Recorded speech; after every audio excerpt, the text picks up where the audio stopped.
Hi guys, Action 007 Cinema here. Before we start, warning, spoilers ahead. Today, I'm going to recap a 2012 Korean drama thriller movie called 26 Years. This movie tells about the attempt to get revenge for the 1980 Gwangju Uprising victims by their relatives. At that time, the military was ordered by the president to carry out a massacre on the civilians of Gwangju. So can they avenge their relatives' death? Or will they fail miserably? Let's find out. In 1980 in Gwangju, the civilians were attacked by the military. They were ordered by the president at that time in order to instigate fear among the citizens to stop the uprising. However, the president didn't confess to ordering the military, but said that they did it voluntarily in self-defense. As a result, soldiers that are supposed to protect people ended up killing more than 4,000 civilians. That event was very impactful for the victims' relatives. Some even got traumatized. The victims are Mi-jin, a shooter athlete who has a father that got mental illness because he needs to raise Mi-jin alone after his wife died. And then there is Kwak, a former soldier who ends up as a gangster. His father died, so his mother needed to raise him alone even though she got mental illness from that event too. Lastly, Jung-hyuk, a new police officer. His sister got shot to death in front of him at that time. 26 years after that event, the president has already stepped down from his position, but his life is still prosperous, despite lots of lawsuits coming to him to demand payback for the damage that he has caused. The three of them are then gathered by a CEO of a big firm, and his lobbyist who also acts as the CEO guard. The CEO was one of the soldiers who participated in the Gwangju massacre, but he repents and wants to make amends. That's why he gathered the three of them. Mi-jin then cuts his speech and tells all of them that she doesn't care about their background as long as they have the same goals. Jung-hyuk then asks him if he will kill the president, and the CEO tells him that he only wants the president to apologize for what he did in the past, but will do what's necessary if things go south. All of them then discuss the security around the target's house. The security is accommodated by private guards hired by the president, along with the police officers stationed there from the government. Kwak gets a job to check the security around the house. He checks it by leading the guards into believing that he is about to break through the barricades. He does this several times, and for each time, the security increases their manpower. Until one time, Kwak runs towards the gates, but the guards have enough of him and don't care about him. That is when Kwak straight up runs towards the gates easily. All of the guards then tackle him, but he is too hard to handle even after being greatly outnumbered. After some time, they manage to capture him. After Kwak has some little talks with the head guards, Kwak then gets released into the middle of nowhere. Kwak calls the lobbyist for a pickup. After that, Kwak goes to Mi-jin's house and asks her to not go with them to confront the president as it is a dangerous mission. But Mi-jin doesn't care about that because she wants to take revenge for her parents' death. After that, Kwak's gangster friends call him and tell him that their boss has been captured by the police and that all of their operatives have been shut down. Turns out, the police have identified Kwak as a gangster member and asks of his whereabouts to his gangster boss, but the boss doesn't want to tell them. Kwak then goes to his boss' prison to take a look at him, and he tells him that he hasn't finished yet. After visiting his boss, Kwak visits his mom in an asylum. His mom then says there's an old man that visited her before and begged her for forgiveness because he killed her husband in the uprising when he was a soldier. Furious, Kwak goes straight to the secret base and punches the CEO in the face while the others are discussing the plan.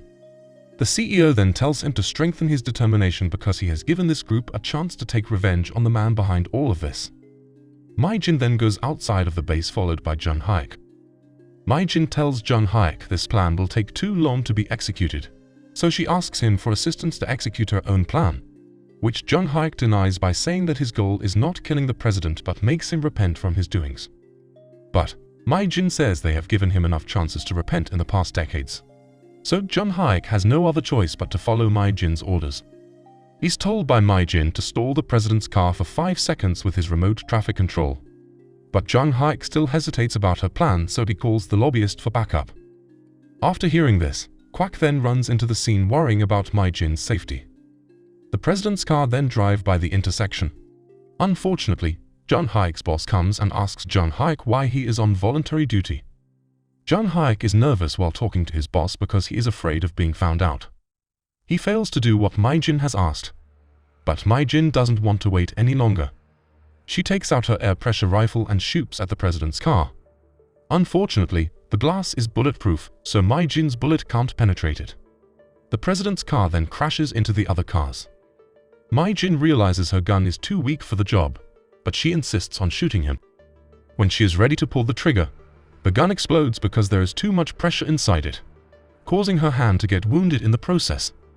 Quack then comes to save her, but the head guard catches up to them and points his gun at Quack. Lucky for both of them, the lobbyist comes and honks his car to get attention from other guards, helping them escape. The guards then shift focus into the lobbyist's car and shoot it. The lobbyist is also shot in the process. Lobbyist crashes his car into the president's car, while Jung Haek saves both Quack and Mai Jin. Jung Haek then leaves them far away from the scene, and Quack takes care of Mai Jin with his gang in their new base. At the base, the lobbyist prepares his gun and almost shoots the CEO for lurking from behind, as he is still cautious after the incident. The CEO then tells him to stop what he's doing right now and stick to his original plan. The CEO and lobbyist then go into the president's house as guests and bring him a gift according to the plan. When they want to go inside, the head guard asks his personnel to search thoroughly onto their bodies and the box that contains the gift. The vice head guard comes and tells them to not search the gift because it's for the president. Inside, the CEO enters the room alone to meet the president, while the lobbyist waits outside, listening to their conversations. The president then admires his gift, saying that the statue is a masterpiece. The CEO asks him for an apology for the death of the people from Gwangju 26 years ago. But the president denies what he's done in the past and tells him the soldiers killed the innocent civilians in self-defense. The CEO has had enough of his excuses and reaches out for a gun inside the statue. He tries to kill the president but misses. He then walks towards the president and tries to shoot again, but he gets shot instead by the head guard who barges in. Outside, the lobbyist also gets captured by the guards. The police then come to protect the house, but Quack and his gang also come to stir chaos. From far away, Mai Jin gets on top of a structure and takes aim at the president's house window. When she sees the president and wants to pull the trigger, the head guard suddenly realizes her objectives and pushes the president out of her range, making her shot miss. She then gets angry and shoots her remaining bullets at the window. The police then arrive at Mai Jin's location and try to put her down. Meanwhile, the lobbyist confronts the head guard and tells him how tough his life has been because his parents also died from that event, but he ends up getting shot in the stomach instead. The lobbyist then dies in the CEO arms. The president orders the head guard to shoot the CEO, but he shoots the remaining guards instead because he is done taking orders from people. Turns out, he was also a traumatized soldier from the uprising, but protects the president to justify himself for his past actions. The CEO tells him to shoot the president, but he shoots the CEO too. Outside, the riot is still going on and Quack takes the chance to climb over the wall and gets inside the house. Jung Haek, who has rejoined the police to protect the president, punches Quack and tells him to stop, because he wants to be the good police and protect innocent civilians. Quack then punches him and asks him whether the president is the innocent person that needs protection from the police. Due to the dispute, the police manage to catch up to him and arrest him. Inside, the head guard has pointed his gun at the president and is ready to pull the trigger, but another guard comes in and shoots the head guard to death. The police then go inside, apologizing to the president because of the tardiness. They take the CEO and lobbyist to the ambulance. Outside, when the CEO is hanging by his last breath, Quack sees him and tells him not to die yet, because he must be the one to kill him. However, the CEO ends up dead in front of the ambulance door, before any medical procedures can be done. When the group realizes that their plan has failed and all hope has withered, Quack asks his gang to start another riot and use their weapons. Jung Haek realizes his mistake and helps Quack and his gang, shooting at the police to attract their attention. But Jung Haek gets shot and is captured. Quack then gets inside the house once more and goes straight towards the president's room. He then punches his face multiple times and Quack grabs the president towards the window to make it easy for Mai Jin to take the killing shot. When Mai Jin aims at the president, the police crash his car towards the structure, causing Mai Jin to lose her balance and fall. Luckily, she grabs a rope and tries to hang from it.